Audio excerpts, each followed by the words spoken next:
From unknown lieutenants to emperors of destiny, we tell the rise, the fall, and the forgotten. Subscribe to Whispers of History and never miss a turning point. France, 1793. The revolution was no longer a hope, it had become a blade. Paris drowned in paranoia. The guillotine sang its daily dirge. Enemies of the Republic were silenced in droves, and the air reeked of iron and fear. But the threat to France did not only come from within. Across her borders, the crowned heads of Europe watched with growing dread. France's king had fallen to the scaffold. Her people had risen. Her ideas, liberty, equality, fraternity, were spreading like wildfire. And so, the monarchies of Europe sharpened their swords. France declared war on the Habsburg Empire. The conflict widened. England, Spain, Prussia, and Sardinia all rallied to destroy the revolutionary flame. Then, in August, a blow from within. The great southern city of Toulon, France's strongest naval base on the Mediterranean, turned against the Republic. Its gates swung open not to the French, but to British Admiral Lord Hood and the Royal Navy. The white sails of the enemy now flew over Toulon's harbour. Without firing a shot, Britain had seized a third of France's navy. The port, the ships, the coast, all were lost. And the Republic panicked. 19,000 soldiers were thrown toward Toulon. But who would lead them? Most of France's skilled officers were dead or had fled, aristocrats chased out by the very revolution they once served.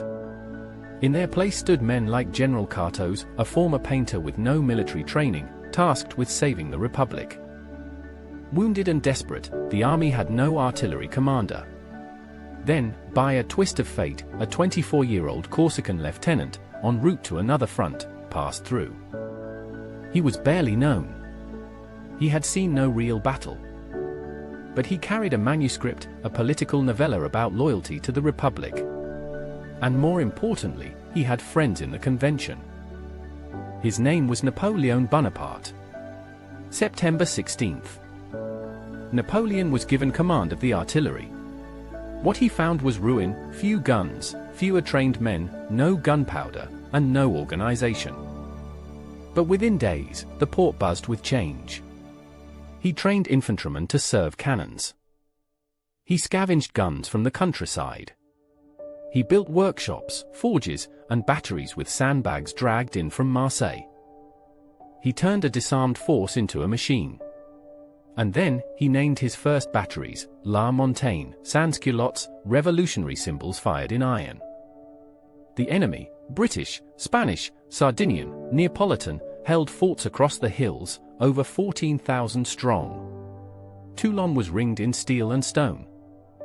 But Bonaparte saw a single thread in the knot. Fort l'Aiguillette. If that one stronghold overlooking the harbour could fall, he could place cannons atop it and rain fire upon Admiral Hood's fleet. No ship could remain anchored under such guns. France would reclaim her coast, and the enemy would flee. He begged his commander for 3,000 men to seize it. Cartot sent 400. The assault failed.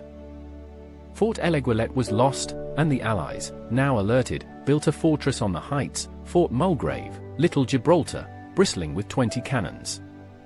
It was a catastrophe. But Bonaparte did not retreat. Reinforcements came, and with them, a real general, Dugommier. He listened to Bonaparte. He approved his plan. He promoted him to major. Then came the assault. Under relentless fire, French soldiers refused to man one exposed battery. Bonaparte renamed it, the Battery of Men Without Fear. Suddenly, they came in droves. Then, British General O'Hara, the very man who once surrendered to George Washington, launched a counterattack, spiked the French guns, and was captured in return by Bonaparte himself. The tide was turning. December 18, 1793. Midnight. Rain slashed the dark. Muskets were useless, wet powder turned them to clubs. Napoleon Bonaparte led the second wave against Fort Mulgrave. His horse was shot beneath him. A British bayonet found his thigh. Blood poured. He limped forward. Amid hand-to-hand chaos, the French overran Mulgrave. Then fought Eleguillet. Then Tour de la Balaguer. By afternoon, Bonaparte's cannon stood tall, aimed at the harbour. Admiral Hood had no choice. The guns would destroy his fleet. He evacuated, fast. Amid chaos, British and Spanish troops torched what ships they could not take. But they failed to destroy all. 18 ships of the line were reclaimed by France. And Toulon fell. Inside the city, horror. Republican forces began their vengeance. Thousands fled. Others were executed, 200 a day. The reign of terror did not end at the gates of Toulon. But for Napoleon, everything had changed. From a passing lieutenant to the architect of a nation's salvation, his reward was swift, brigadier general, aged 24. The Republic had nearly collapsed.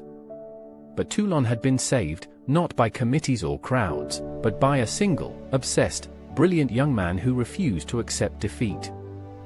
It was the beginning of a legend. For Europe, it marked the arrival of a storm that would rage for 21 more years. The world would come to know his name. But in Toulon, it was whispered first, Napoleon.